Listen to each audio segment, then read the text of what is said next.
Welcome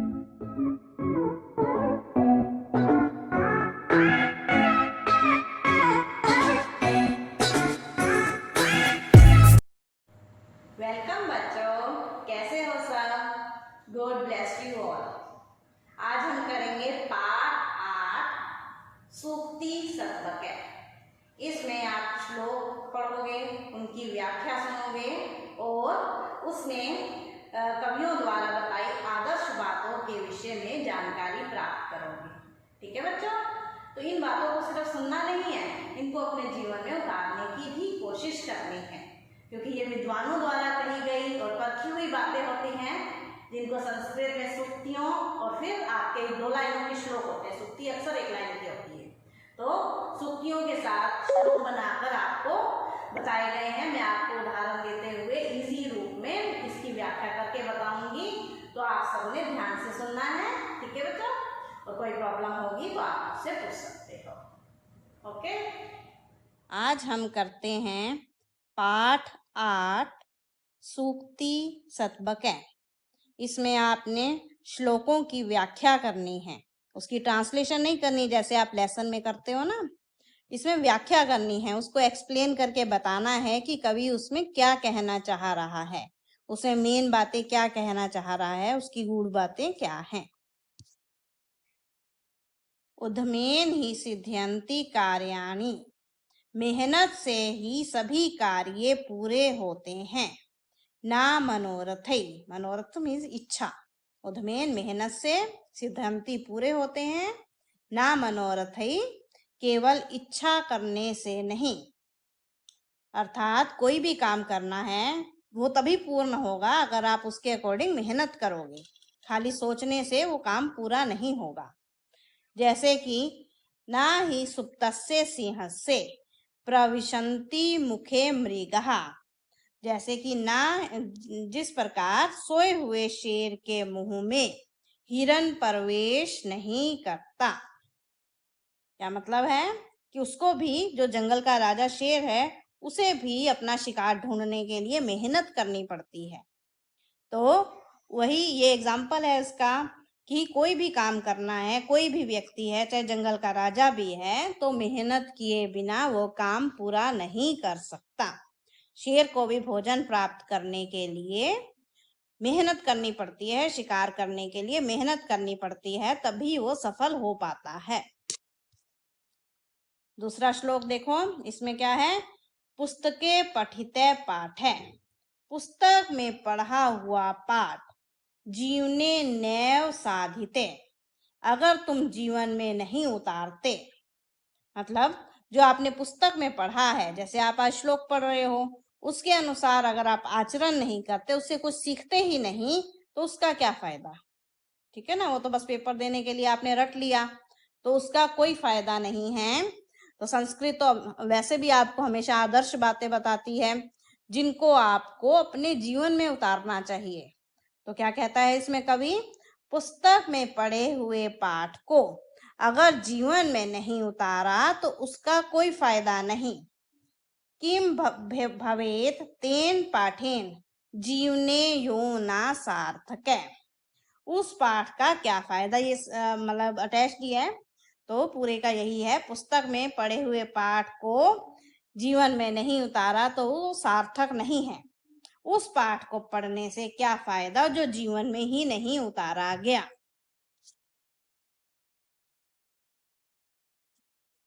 third देखो, प्रिय वाक्य प्रदानेन, हालांकि प्रिय वाक्य प्रदानेन बोलने से, सर्वे तुष्यन्ति सभी खुश होते हैं, मानवः मनुष्य, मीठे वाक्य प्रिय वाक्य बोलने से सभी मनुष्य खुश होते हैं। तस्माद इसलिए, प्रियम ही वक्तव्यम, इसलिए प्रिय ही बोलना चाहिए। वचने का दरिद्रता, प्रिय बोलने में क्या गरीबी, मतलब वो तो कोई भी बोल सकता है, गरीब हो अमीर हो, प्रिय वचन बोलने में हमेशा कभी भी कंजूसी नहीं करनी चाहिए। हमेशा ही आपको प्रिय वचन ही बोलने चाहिए, ताकि आपसे सभी प्रसन्न रहें और सभी आपके मित्र बन जाएं। देखो अब, गच्छन पिपीलिको, गच्छन मीन्स चलती हुई, जाती हुई चींटी। जाति योजना नाम स्थान्यपि, जाति चली जाती है, योजना नाम हजारों सौ योजन, स्थान्यपि मीन्स सैकड़ों योजन दूरी पार कर लेती है। आपने देखा होगा कभी लाइन में चींटियां चलती जा रही हैं और कितनी दूर तक फैली हुई होती हैं। तो चींटी का एग्जाम्पल देके क्या बताया गया है कि मेहनत करते रहना चाहिए व्यक्ति को।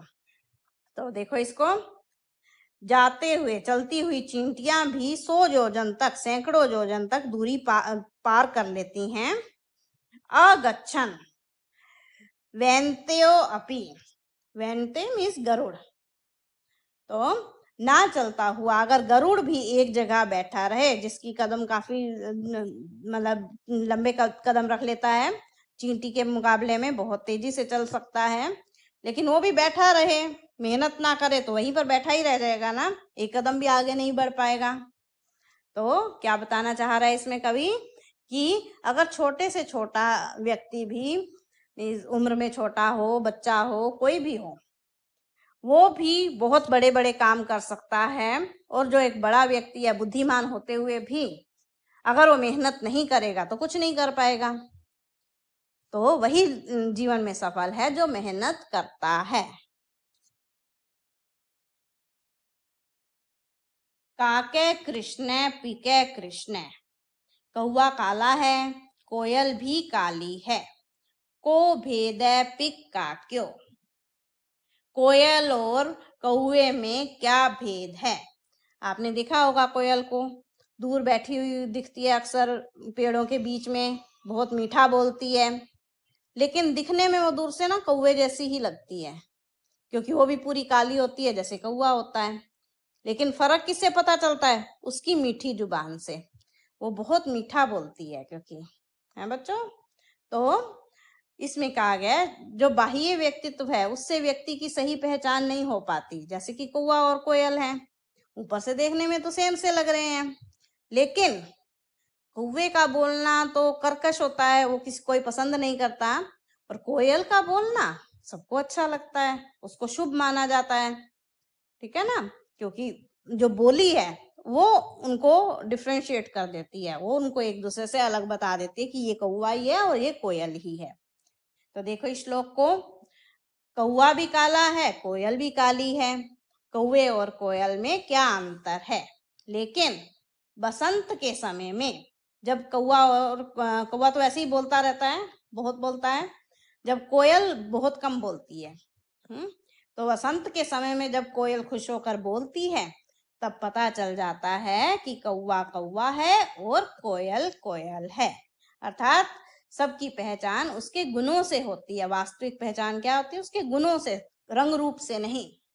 हेलो बच्चों, श्लोक आप सबको समझ आ गए होंगे। अगर कोई प्रॉब्लम है तो आप मुझसे पूछ सकते हो। तो इन श्लोकों में आपने क्या पढ़ा? जो आपके 5 श्लोक हैं उनके 5 पॉइंट मैं आपको संक्षेप में बता देती हूँ, जो आपको इनकी शिक्षा समझ लो, इनका जो श्लोक से आपको सीखना है, लर्न रखना है, दिमाग में रखना है।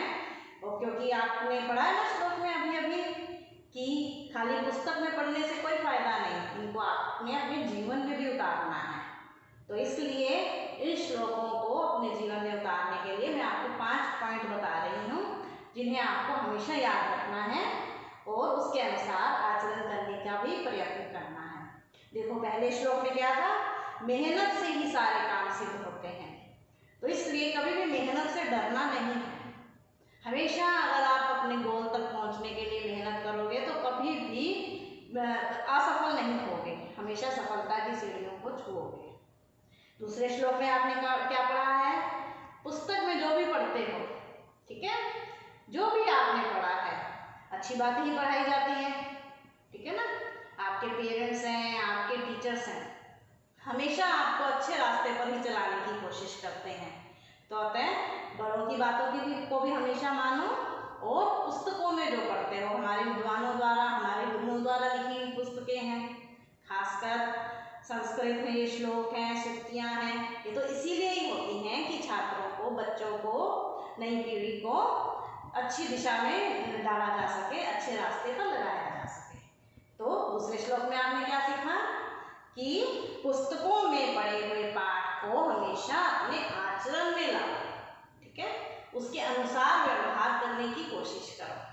तीसरा श्लोक था कि मीठा बोलने वाले, मीठा बोलने वाले को हर एक कोई पसंद करता है। मनुष्य एक सामाजिक प्राणी है, सभी को अपने मित्र बनाने अच्छे लगते हैं, अकेला कोई भी खुश नहीं रह सकता। तो इसलिए इसका सबसे गूढ़ रहस्य क्या है मित्र बनाने का? प्रिय बोलो सबके साथ मीठा बोलो, किसी का बुरा सोचो ही नहीं, तो अपने आप ही आपके मित्र बनेंगे, और मित्र बनेंगे तो आप खुश रहोगे, ठीक है ना। और चौथे श्लोक में क्या पढ़ा है आपने कि जब चींटी चलना शुरू करती है तो हजारों सैकड़ों योजन पार कर लेती है, किलोमीटर पार कर लेती है, और एक इतना बड़ा गरुड़ भी अगर नहीं चले तो एक कदम भी नहीं चल पाएगा। तो इससे क्या शिक्षा मिलती है कि छोटा हो चाहे बड़ा हो, एनिमल हो, व्यक्ति हो, जानवर हो या प्राणी हो, कोई भी प्राणी हो, सभी अपनी मंजिल तक मेहनत करने पर ही पहुंच सकते हैं, खाली सोचने मात्र से नहीं।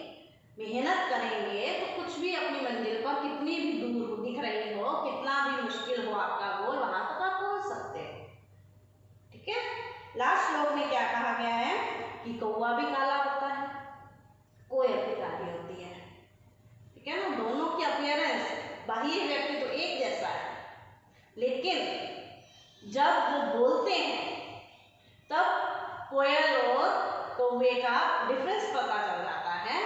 और देखो कौवे को बोलने को अशुभ और कोयल के बोलने को शुभ माना जाता है, क्योंकि उनकी बोली ऐसी है, ठीक है ना। तो इसलिए इसमें भी मीठा बोलने की तरफ ही संकेत किया गया है कि मनुष्य को हमेशा मीठा बोलना चाहिए। मीठा बोलने वाले व्यक्ति को, पक्षी को, जानवर को हर एक कोई पसंद करता है। तो इसको आपने अच्छे से पढ़ना है और इसका अभ्यास भी करना है, कोशिश करनी है। नेक्स्ट होमवर्क में आपको मैं इसका अभ्यास करवाऊंगी, उससे पहले स्वयं करने की एक बार जरूर कोशिश करनी है। जब आप खुद करते हो तो आपको पता चलता है कि आपको क्या समझ आया और क्या नहीं आया, ठीक है ना। तो उसके अकॉर्डिंग आप अपने प्रश्न पूछ सकते हो मुझसे। धन्यवाद।